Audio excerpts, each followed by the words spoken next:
Përshëndetje miq të dashur dhe shumë të respektuar. Kudo që jeni, nga kudo që më përcjellni dhe nga kudo që më keni shtruar aq shumë pyetje në lidhje me atë se kur do t'i rinisi videot e mia, që keni treguar interesim aq të madh dhe respekt aq të madh në lidhje me temat të cilat i kam da me ju këto. Interesimi i juaj dhe respekti i juaj ndaj opinioneve të mia është një diplom e çmueshme me të cilën unë krenohem para juve, se kemi arrit pra megjithatë që të ndajmë me njëri tjetrin informacione, njohuri, të respektojmë njëri tjetrin dhe të vlerësojmë njëri tjetrin. Falenderime nga zemra. Ka qenë e pamundur që t'i përgjigjem të gjithve se përse nuk po nisim me video. Kanë qenë arsyet e mia private, studimet dhe punët e mia jashtë Kosovës dhe e treta pjesëmarrja ime në për tribuna, në për konferenca, në për organizime, në për ndeja, ligjërata, iftare, pas taravive, pastaj në Ramazan dhe disa arsye të tjera.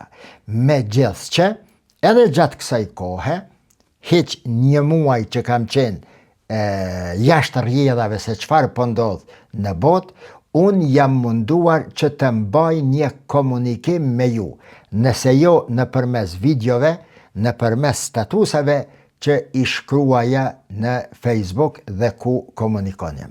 Edhe një herë, falenderime nga zemra për gjithë atë që keni treguar ndaj meje.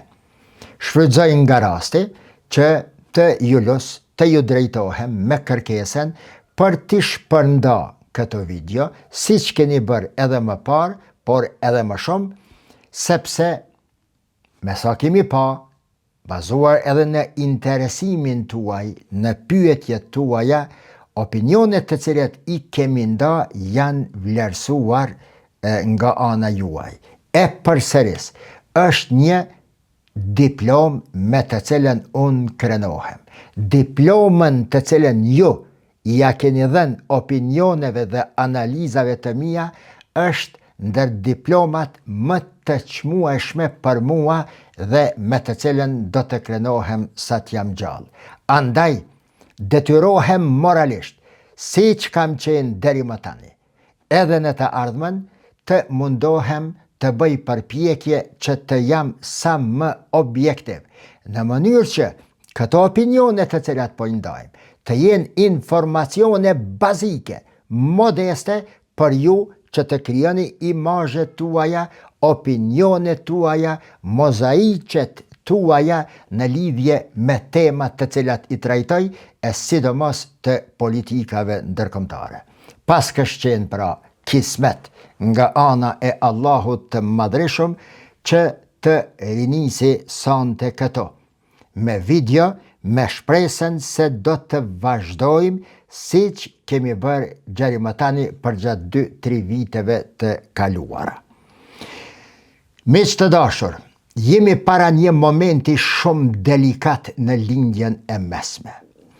Lufta amerikano-izraelite kundër Izraelit u pa nga të gjithë se pas kështë qenë një luftë më ndryshe nga luftat e tjera që janë zhvilluar në lindjen e mesme. Mund të jem keq kuptuar, apo qëllim shumë keq interpretuar, kur kam thënë se kjo luft do të ketë pasoja të dy anshme, do të ketë shkatërime të pa imagjinueshme, sepse, siç tha së fundmi edhe një kongresmen amerikan, dhe si që kam thënë në ditën e dytë të luftës, se Irani nuk është Venezuelë. Vrasja e Ali Hamneit nuk është sikur kidnapimi apo burgosja e Maduros, sepse Ali Hamenei është një lider shpirtëror i afër 300 milion shehitëve në botë, ndërsa Maduro ishte një president i një shteti të caktuar. Gjithashtu, siç kam thënë, se historia e Iranit, e popullit iranian, si pasardhës së asaj perandorie të madhërishme dikur, perandoria sasanide, persiane, është një këmbë, është një popull, është një botë në vetvete e cila përgjatë gjithë historisë ka imponuar dinamika të ndryshme në t'i quaj kushtimisht marrëdhëniet ndërkombëtare në për epoka të ndryshme të zhvillimit njerëzor. Së fundmi, Irani, si që kam potencuar edhe më parë, po e përsëris këto duke kërkuar falje për përsëritjen, është vendi i cili përcakton dinamikat e lindjes së mesme, sidomos të lindjes së mesme, në mënyrë pozitive apo negative, na pëlqeu apo nuk na pëlqeu, dashti dikush apo nuk dashti, për shkak të fillimisht historisë vet si këmbë, për shkak të pozicionit gjeografik, për shkak të botkuptimit islamik brenda ummetit islam apo shoqërive muslimane në botë, e më kryesorja për shkak të pozicionit gjeografik dhe resurseve nënteksore të pa imagjinueshme që i ka fal dhe ja ka dhënë Zoti. Një ndër shtetet më të fuqishme me naftë, një ndër shtetet i dytë në botë me gaz natyror, me qelik e hekur, me pozicionin e vet nga ku kalojnë rrugët, ngushticat detare kryesore të botës. Vend i cili, për shumë arsye të tjera, e ka treguar vetveten përgjatë historisë, e përsëris se është një popull, është një shtet, dikur një perandori, e tani një fuqi që do si do dhe domosdo imponon dinamika të ndryshme, sidomos në lindjen e mesme. Ky Iran tani, kundër të cilit po bëhet luftë, ka çka tregon se çfarë mund t'i ndodh Iranit dhe rajonit si rezultat i kësaj lufte. Gjatë kësaj kohe sa kam munguar, shumë ujëra kanë kaluar nën ura. Ka pas shumë tema të cilat kanë mujtë të shpjegohen edhe nga unë. Megjithëse që i kam nda me ju nëpërmes disa statuseve dhe opinioneve të shkurtra, shumë ujëra kanë kaluar nën ujërat e ngjarjeve ndërkombëtare në lindjen e mesme.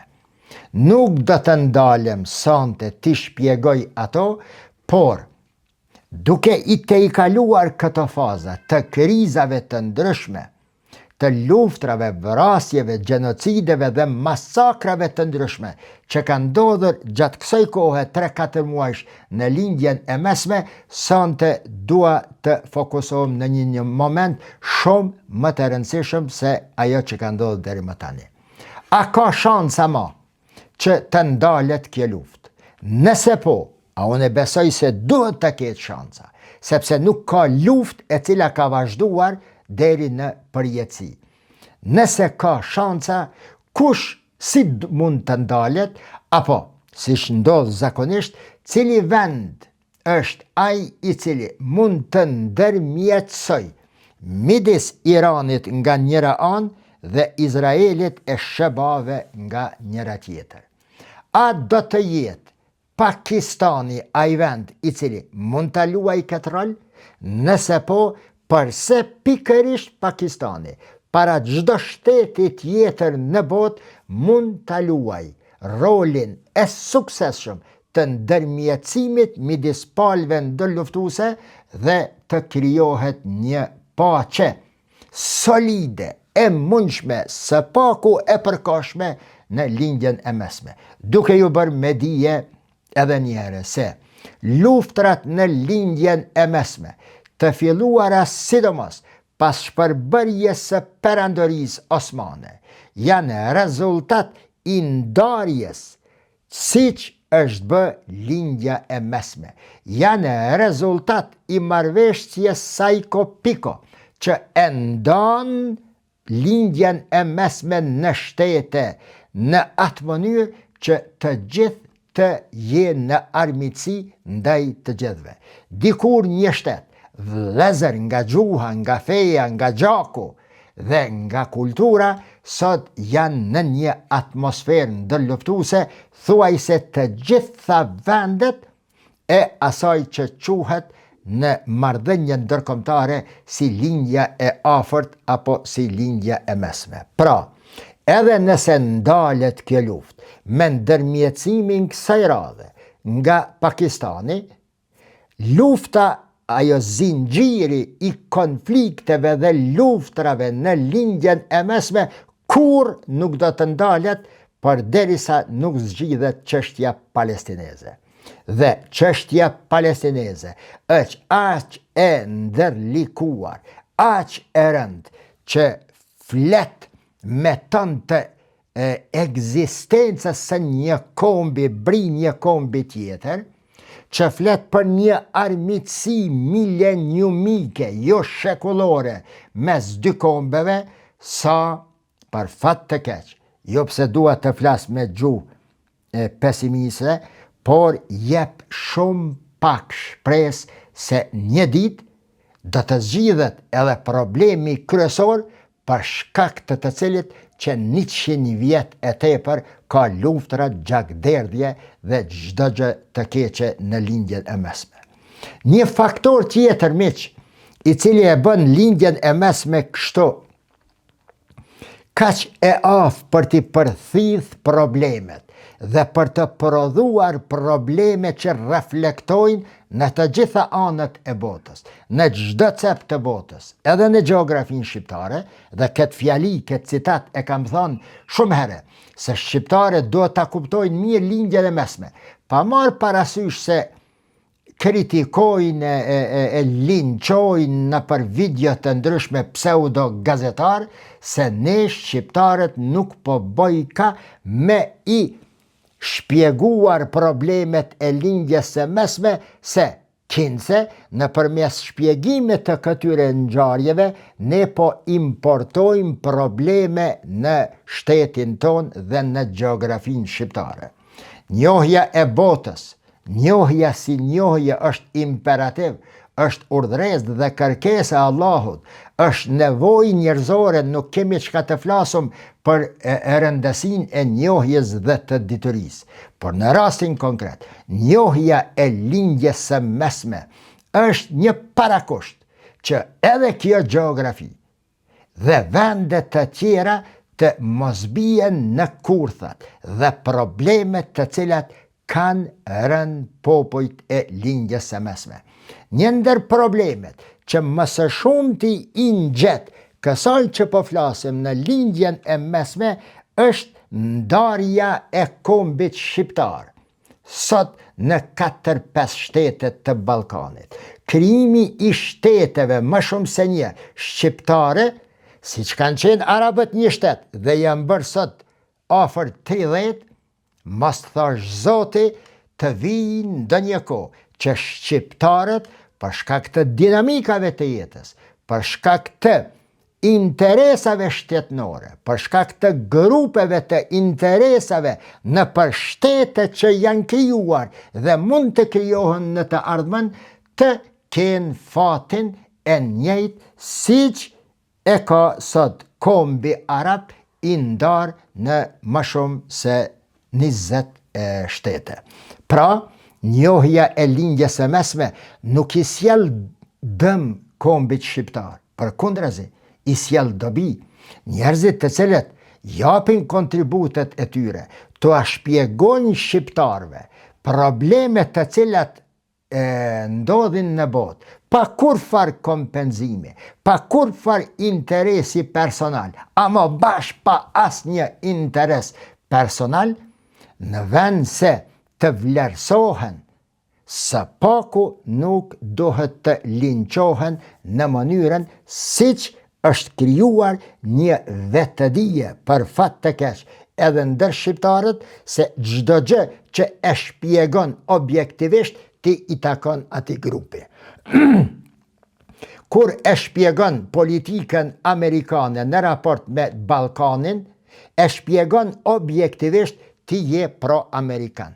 Kur e shpjegon politikën e Bashkimit Evropian në lidhje me shqiptarët dhe tregon se si ka rrjedhë historia e raporteve shqiptaro-evropiane, ti je anti-evropian.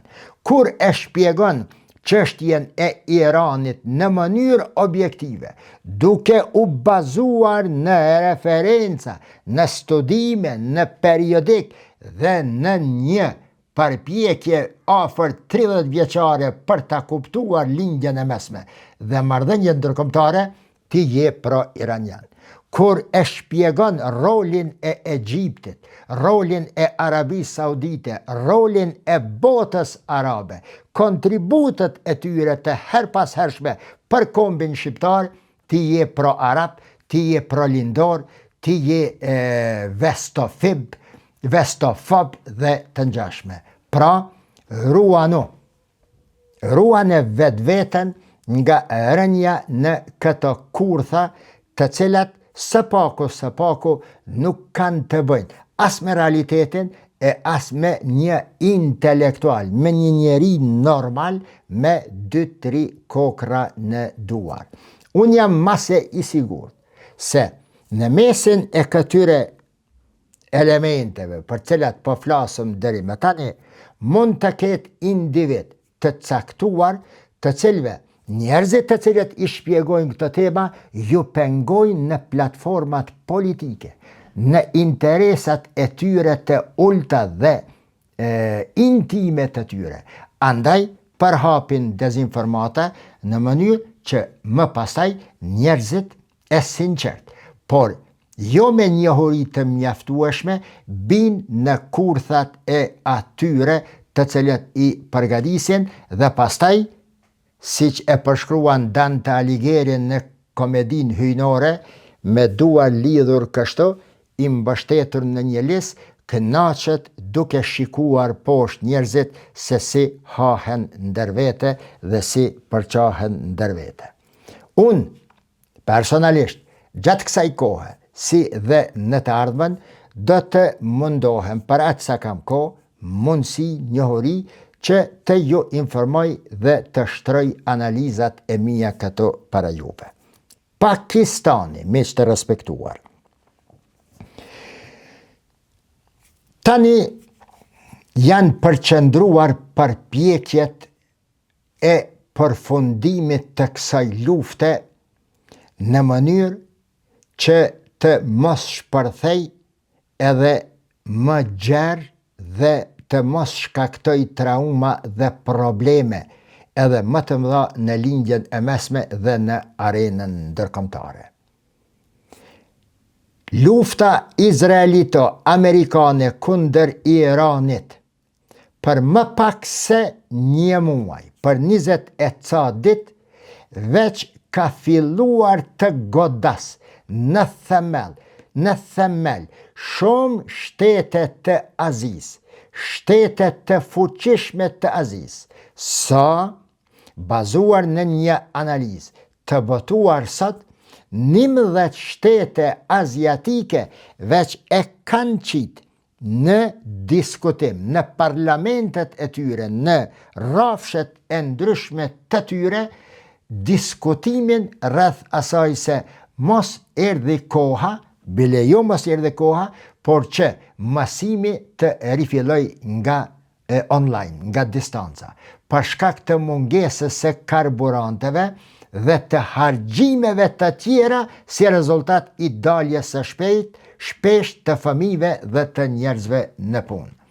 Kanë filluar reduktimet e buxheteve të tyre.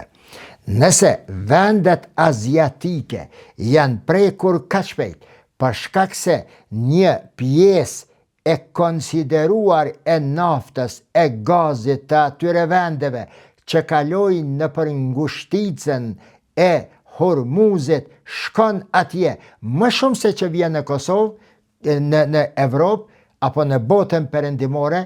Kjo nuk do të thotë se bota perëndimore, Evropa, do të jetë imune për një kohë shumë më të gjatë se që është treguar deri më tani Azia.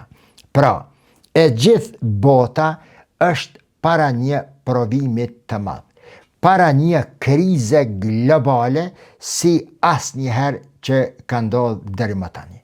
Andaj e konsideroj se iniciativa e Pakistanit vjen në momentin e fundit për të parandaluar diçka nëse ka mbet që të parandalohet. Pakistani, kush o ky vend? Pse e vlerësoj rolin dhe kontributin e Pakistanit në këtë moment? Pse më krijohet dhe më mban shpresa se Pakistani megjithatë mund të parandaloj luftën edhe më të madhe? Pakistani në fakt, në lidhje me këtë pikë, është ndër vendet më të përshtatshme dhe më ideale për shkak të aftësisë së vet që ja ka dhuruar historia, që nga koha e ndarjes së Pakistanit nga India në vitin 1947. E dini, Pakistani kur është ndarë nga India, si pjesë me shumicë muslimane brenda Indisë atëhershme, është ndarë si dy pjesë. Sikur pjesa e Palestinës që është tani bregu perëndimor dhe Gaza andej në mes Izraeli. Pakistani është ndarë në Pakistanin lindor që në vitin 1973 do të fiton pavarësinë nga Pakistani tjetër dhe do të quhet Bangladeshi, dhe Pakistani perëndimor, ky që është tani në këtë pjesë të Kashmiri aty dhe që figuron me si shtet. Ky Pakistan prej asaj kohe ka qenë një vend delikat dhe shumë i rëndësishëm për fuqitë vendimmarrëse të botës. Nuk besoj kur se Pakistani ka mund të ndahet nga India pa mbështetjen e Britanisë së Madhe. Bile, unë kam vlerësuar se ndarja e muslimanëve si Pakistan lindor dhe perëndimor prej Indisë i ka dëmtuar pikërisht këta që quhen tani pakistanes. Sepse po të ishin edhe më tutje pjesë e asaj Indie që tani është bo afër 2 miliard më duket, brenda Indisë do të kishte së paku 35% musliman. Dhe India nuk do të arrinte, nuk do të kishte fuqinë pastaj të bënte gjithë ato gjenocide, ato masakra të cilat i bën vazhdimisht mbi popullatën muslimane që ka mbet brenda Pakistanit. E sidomos me ardhjen në pushtet të këtij kryeministit të tanishëm që quhet Modi. Pakistani, përveç që bazuar në historinë e tij, shikuar nga pozicioni, ndan një kufi me Iranin në gjatësi 900 kilometra. Përveç këtij fakti, ekziston edhe një diçka tjetër, se Irani në raport me Indin dhe në raport me vende tjera ndaj Pakistanit ka treguar një interesim dhe kujdes të vazhdueshëm, sepse e ka pa një fuqi që mund ta luaj rolin e një balance midis Iranit dhe botës sunnite arabe. Bile edhe midis Iranit dhe botës sunnite osmane tani më turke.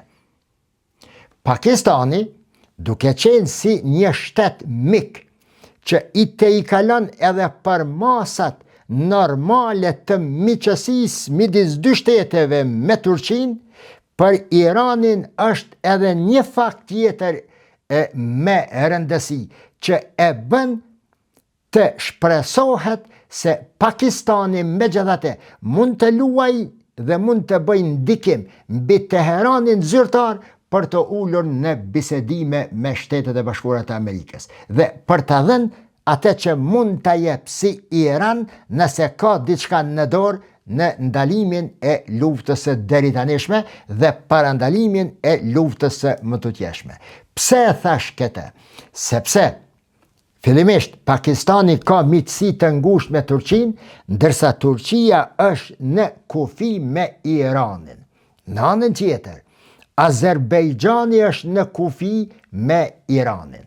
Azerbejxhani megjithëse që mbi 60% e popullatës azere që janë turq me gjak, megjithëse që janë mbi 60% shiit për nga medhhebi islam, ata para së gjithash nga gjaku janë turq dhe janë një bombë e kurdisër, një fuqi potenciale që mund të destabilizoj Iranin. Pra, nëpërmes Pakistanit, nëpërmes raporteve të mira me Pakistanin, Irani i ruan edhe raportet shumë herë të tendosura me Turqien dhe me Azerbejxhanin. Duke ditur për te i kësaj se brenda Iranit thuhet, nuk e di shifrën zyrtare, por se jetojnë mbi 15 milion iranian me prejardhje azere apo prejardhje turke. Pra një potencial i madh për të shkaktuar turbulenca. E treta, Irani e sheh Pakistanin si një vend që mund të kontriboj, sidomos tani, lekte që mund të kontriboj në ndaljen e luftës, por edhe tek çështja kurde. Megjithëse që Irani ka mbështetur lëvizjet kurde, më falni,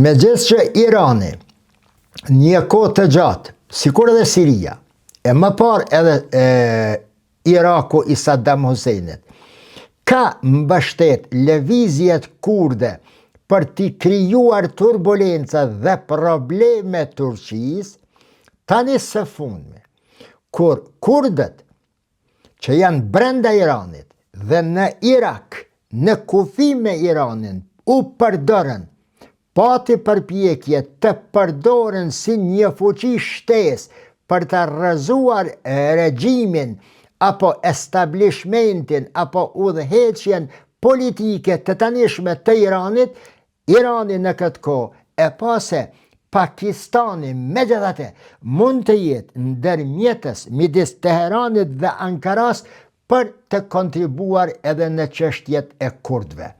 Për shkak se Teherani zyrtar e di se Turqia është e inatosur, e gjindosur dhe ka hjek shumë.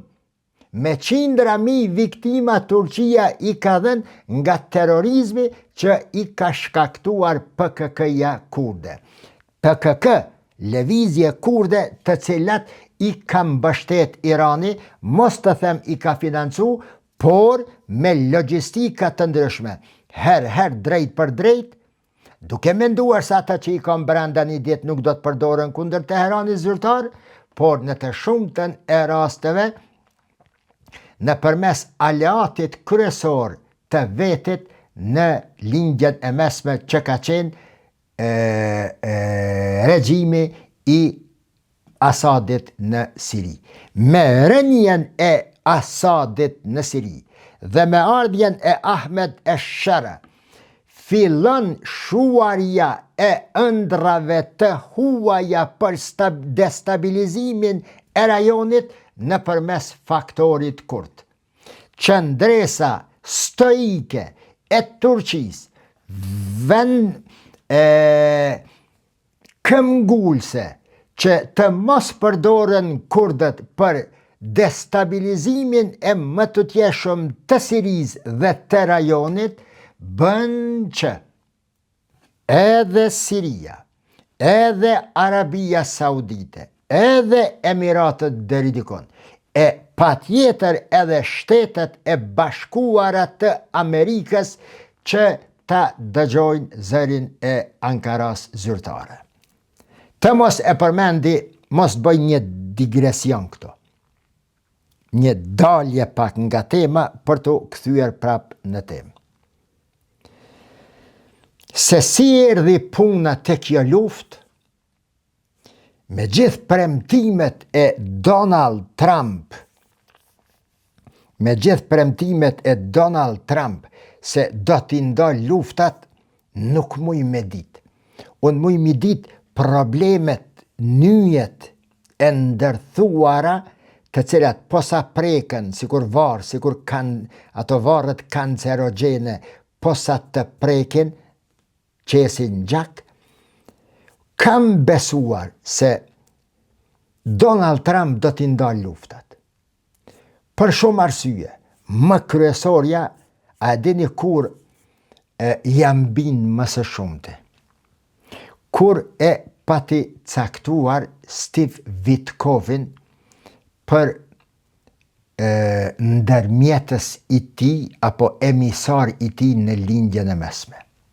Steve Witkov në fakt është babai i një djali 21 vjeçar, i të birit 21 vjeçar, që vdes nga mbidoza. Dhe në ditën e varrimit ai e thot një fjali të madhe. Thot, nuk do të lejoj dhe nuk do të lejojmë që prindërit të varrosin familjet e tyre. Duke e ditë këtë që ka thënë Witkov, mendoja se për zgjedhja e tij nga ana e Trump vije pikërisht për shkak të opinioneve dhe qëndrimeve të tij anti-luft dhe anti-varrosje e evlatëve nga prindërit e tyre. Lëvizjet e administratës amerikane ndaj LGBT-ve, ndaj formacioneve të ndryshme, gjinive, luftës në lindjen e mesme, ju kujtohet kur pati ardhë në shtëpinë e bardhë në këtë mandatin e dytë, disa bomba në thojza i hidhte dhe jipte me shpresu se përnime ky Donald Trump do me e kthye paqen e mundshme. Dhe duke u bazuar në opinione qëndrimet e Witkov, thoja se ky jo rasisht e ka ofruar këtë njeri. Megjithatë, ajo që po shihet tani, për atë sa po jemi në gjendje ne me e kuptuar se çfarë po ndodh në botë, zhgënjim i gjithanshëm gjithandej në botë. Zhgënjim i vërtet në lidhje me atë që është duke ndodhur. Nisur nga Gaza, e Siria, e Jemeni, e Iraku, e Pakistani me Afganistanin, pastaj tani ky Irani e ngjarje të tjera. Megjithëse që ende kam një shpresë se po, për një me pas ka pas me ndal luftat, sepse megjithëse shumë herë po ndryshohen llafat vlla.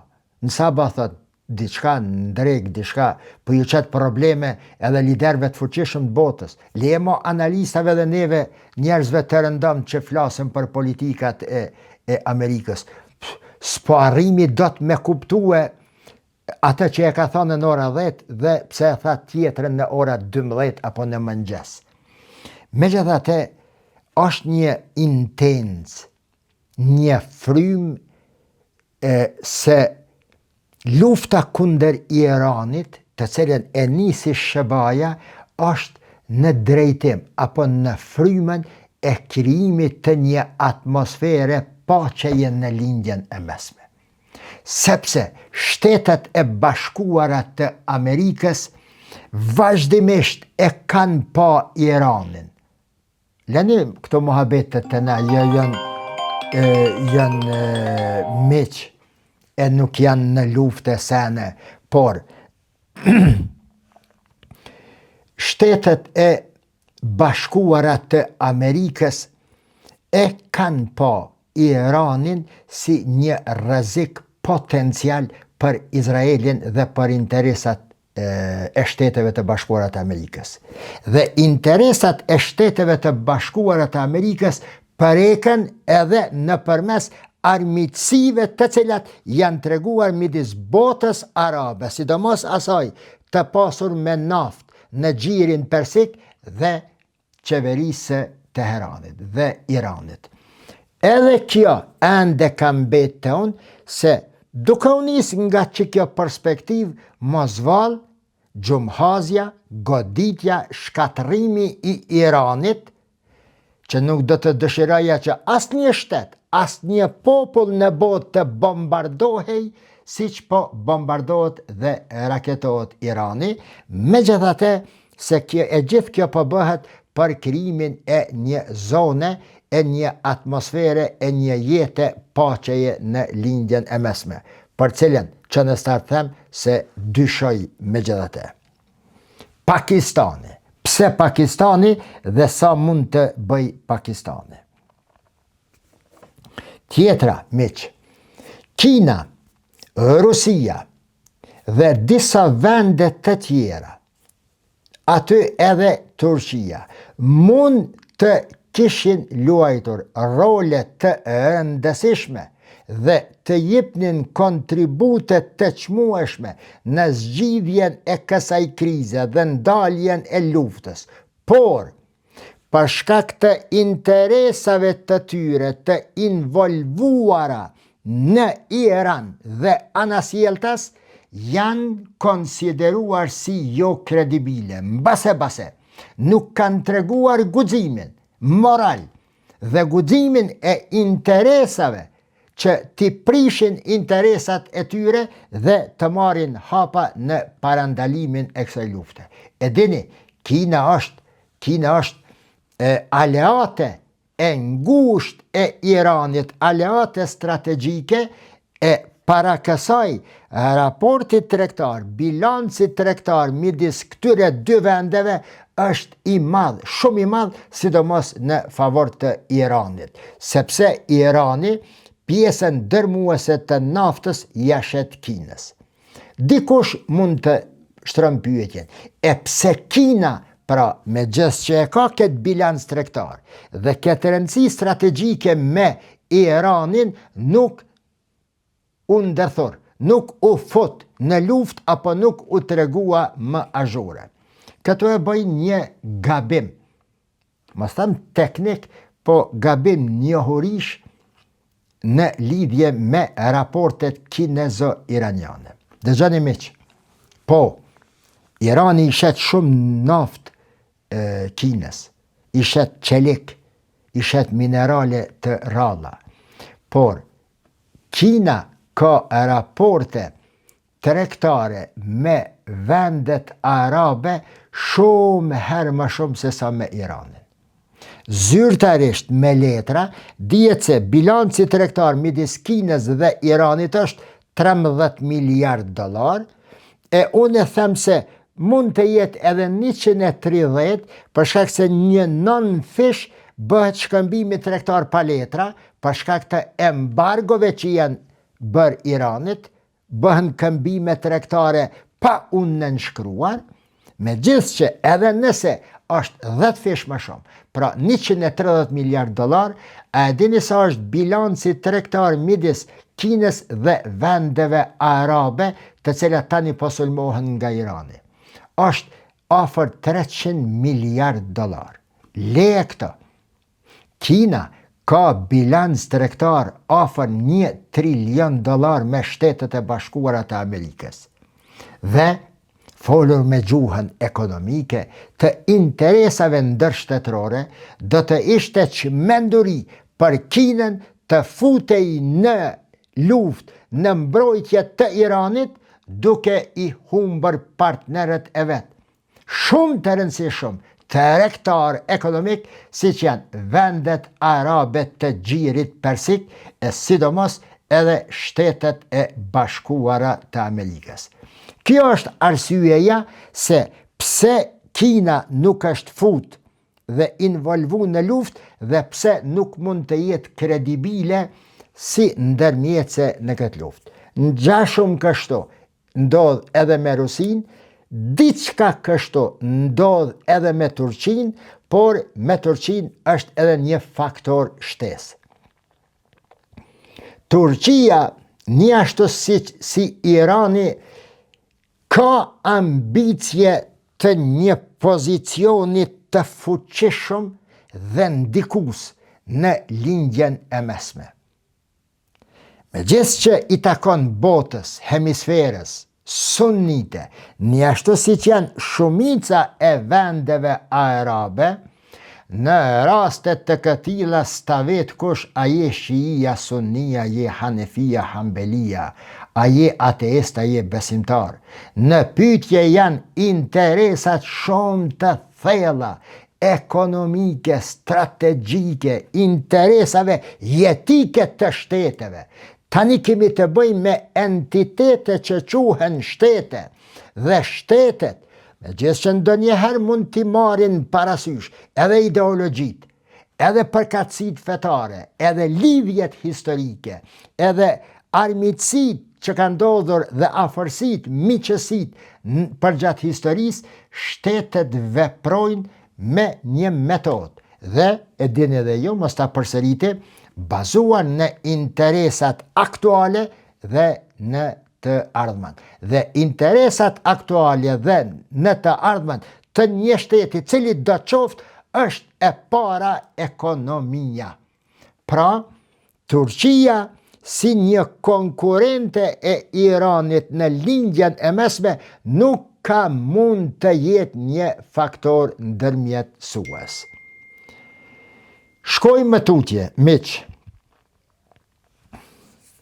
Teherani, sipas shenjave të cilat jenë duk,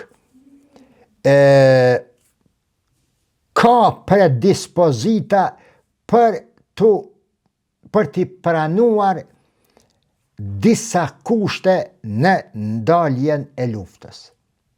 Njëjtë kështu edhe Shebat dëshirojnë që kjo luftë të përfundoj sa më shpejt që është e mundur, në të njëjtën kohë duke arritur sa më shumë objektiva të qitura mbi tavolinë para fillimit të luftës. Megjithatë, për shkak se bisedimet as para luftës, sa ishin duke u zhvilluar, nuk zhvilloheshin në mënyrë të drejt për drejt, por me ndërmjetësues që ishte Omani, për shkak se edhe tani nuk mund të ketë bisedime të drejt për drejta, Pakistani në këtë rast, duke u bazuar në aftësinë e vet, duke u bazuar në gjithë këto të cilat i përmenda, por edhe duke u bazuar në një admirim jo të vogël që gëzon tek Donald Trump dhe tek kjo administrata dhe administratat amerikane, Pakistani mund të luaj një rol pozitiv në këtë fushë.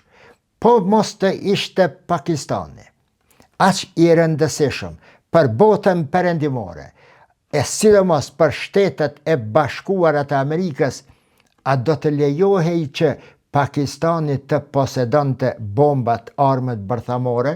Pse nuk po lejohet lejani ky Irani?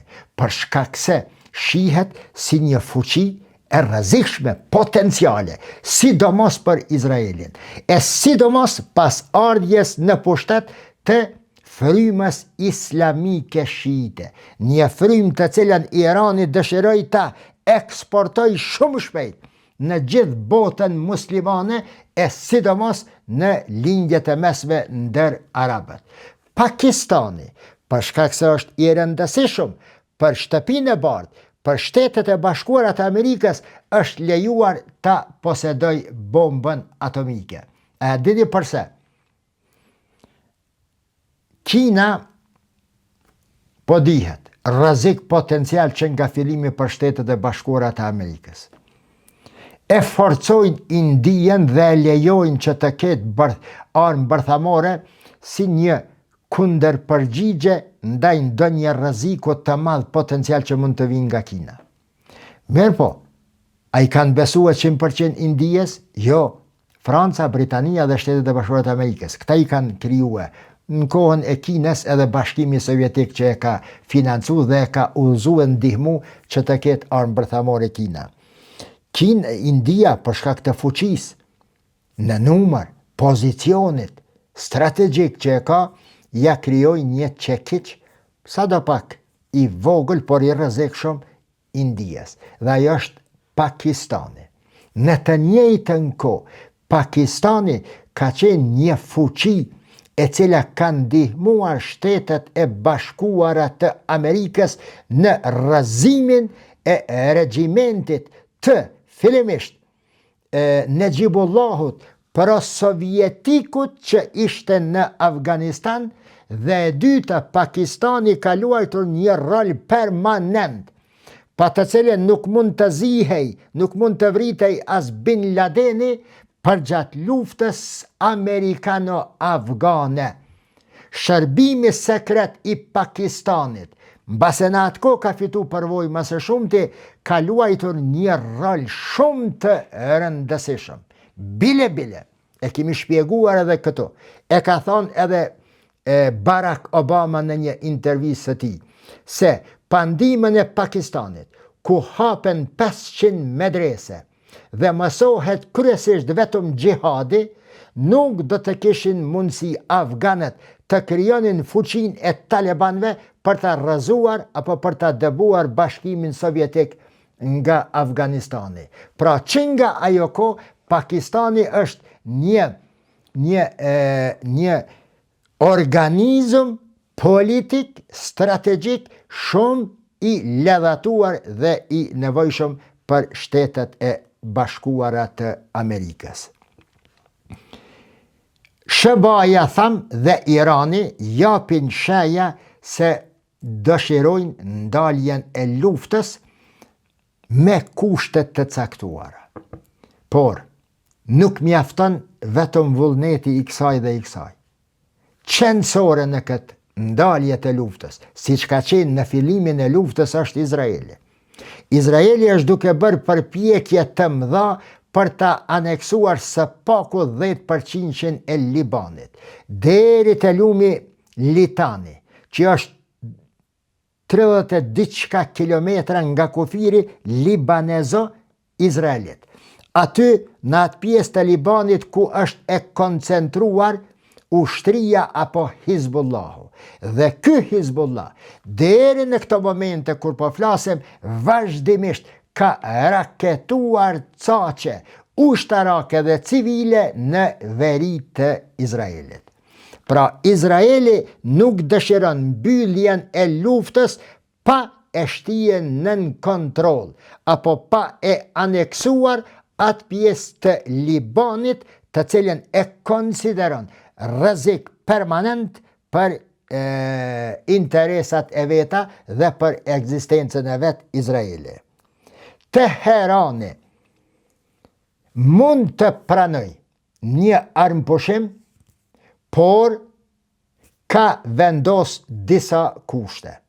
Ndërto është pagesa e dëmeve që i është bë deri më tani dhe nga dje ka ardhur me një kusht i cili as pak nuk do të jetë i lehtë për botën edhe nëse nesër përfundon lufta.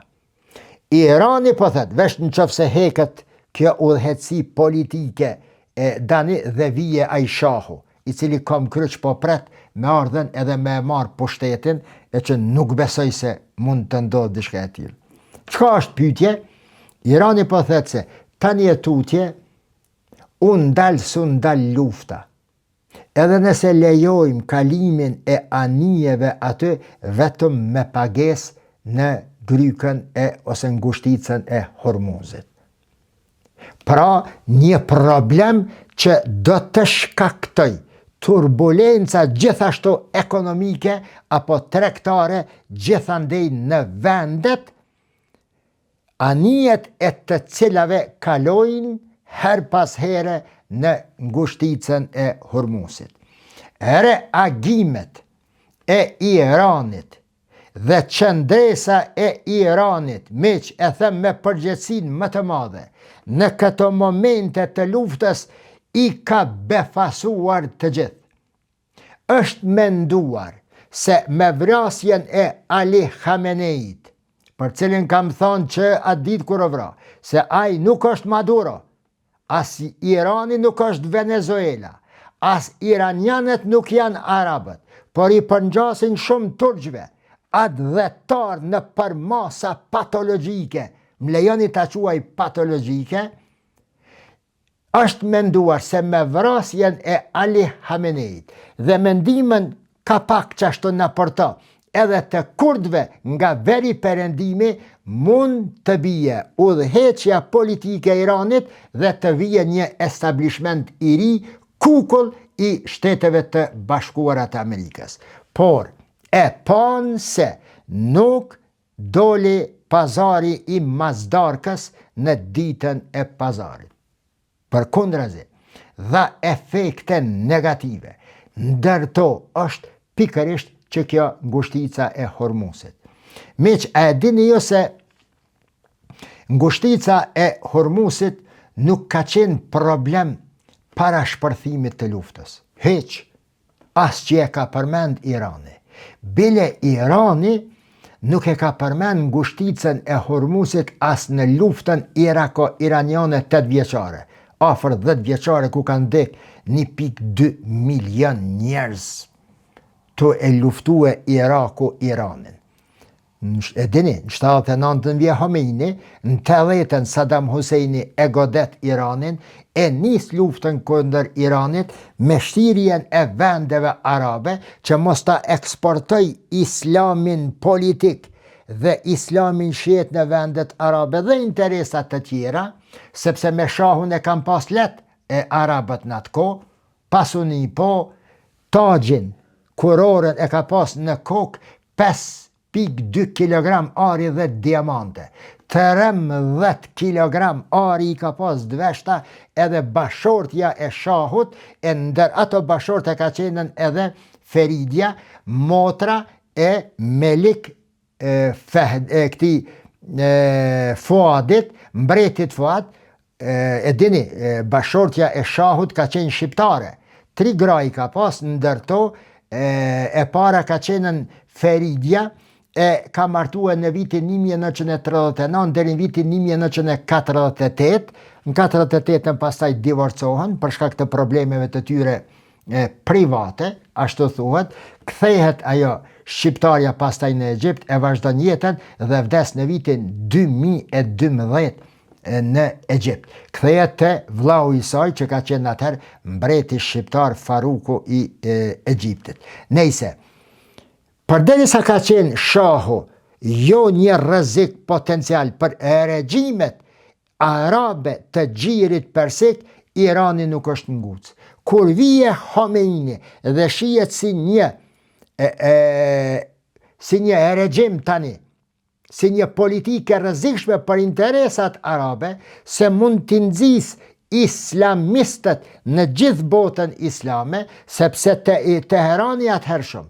Pra, Khomeini e shpall platformën e vet pan-islame, e godasin Iranin dhe bëhet ajo lufta gjakatare, mbi 1 milion njerëz vrasin dhe kur vriten dhe kur ndalet lufta, as 1 metër Iraku nuk jet në aton, e as Irani këndej i kthej në pikën 0 dhe çka fitohet? Humbjet në qindra miliarda dollar dhe në miliona jetë njerëzish të pafajshëm. Pakistani, duke e ditë këtë pozicion të cilin e ka, duke i ditë raportet midis Iranit dhe Turqis, Iranit botës arabe, Iranit Kinës, Iranit Rusis dhe Iranit dhe Izraelit dhe botës perëndimore, e nis iniciativën e saj e vetë, i vetëdijshëm se mund të korë sukses dhe mund të godas me një guri disa zogj. Mos harroni, Pakistani është vendi i cili i ka mbi 1 milion njerëz të vetë që punojnë në vendet arabe. Në Dubai e në Arabinë Saudite. Bile thua se janë 3 milion. Megjithëse që Pakistani e dënon vrasjen e Ali Khameneit, e liderit shit Ali Khameneit, për të treguar një solidaritet me Iranin e tanishëm. Në të njëjtën kohë Pakistani i dënon sulmet iraniane mbi vendet arabe të Gjirit Persik, që dëshiron që edhe me shtetet arabe të Gjirit Persik ta ketë mirë. Me këtë frymë, duke i ditur të gjitha ato të cilat i thash deri më tani, unë mendoj se megjithatë Pakistani mund të luaj një rol pozitiv dhe mund të ndikoj, për shkak se edhe Amerika është e gatshme, edhe Irani ka dhënë disa shenja se i pranon një marrëveshje së paku një muajshe në ndaljen e luftës, por me disa kushte si këta, unë mendoj se Pakistani megjithatë mund t'ja arrin. Mos të harrojmë se me 17 shtator të vitit 2025 është nënshkruar një marrëveshje strategjike mbrojtëse midis Arabisë Saudite dhe Pakistanit. Në një nga statuset e mia pa të thonë se është një përpjekje, mund të pritet që disa bomba, disa armë bërthamore të Pakistanit të akomodohen në territorin e Arabisë Saudite, për shkak të rrethonave të reja dhe për shkak të ambienteve më solide për mirëmbajtjen dhe zhvillimin e tyre, dhe që uraniumi të shërbej Arabisë Saudite në atë projektin e Arabisë Saudite 2030 që i dohet energji shumë ma shumë se që ka shpenzuar deri më tani. Të gjitha këto japin shpresë. Ky pozicion i Pakistanit se mund të luaj një rol pozitiv në ndaljen e luftës. Sipas raportimeve apo leximeve të sotshme dhe të djeshme në lidhje me këtë mundësi dhe këtë iniciativë të Pakistanit, një propozim për armëpushim nga SBA i është paraqitur Iranit nëpërmes Pakistanit. Dhe kjo është fjalia bazë dhe më e forta që mua më jep me besu dhe me mendu se vërtet Pakistani kësaj radhe do të jetë në krahun Amerikan për parandalimin e përhapjes së luftës dhe humbjes edhe të pakistanezëve në lindjen e mesme, dhe në të njëjtën kohë, për shkak të rrethonave të cilat ju kanë krijuar, Irani do të pranoj Pakistanin si ndërmjetës në një kohë kur Irani dhe SBA ende nuk munden dhe as që mendojnë të komunikojnë drejt për drejti. Shpresa apo ndalja eventuale e luftës do të shpëtoj edhe Izraelin, i cili deri në këto momente kur ne po flasim, pa marrë parasysh deklaratat e ndëshme kundërthënëse të Donald Trump se e ka shkatruar sistemin raketor të Iranit, Irani deri në këto momente është duke e raketuar Izraelin si nga toka e Iranit, si nëpërmes proksi luftës Hizbullahu nga jugu i Libanit drejt veriut të Izraelit. Deri në videon e radhës, në lidhje me atë që është të ndodhë, mirëmbëjtje, natën e mirë.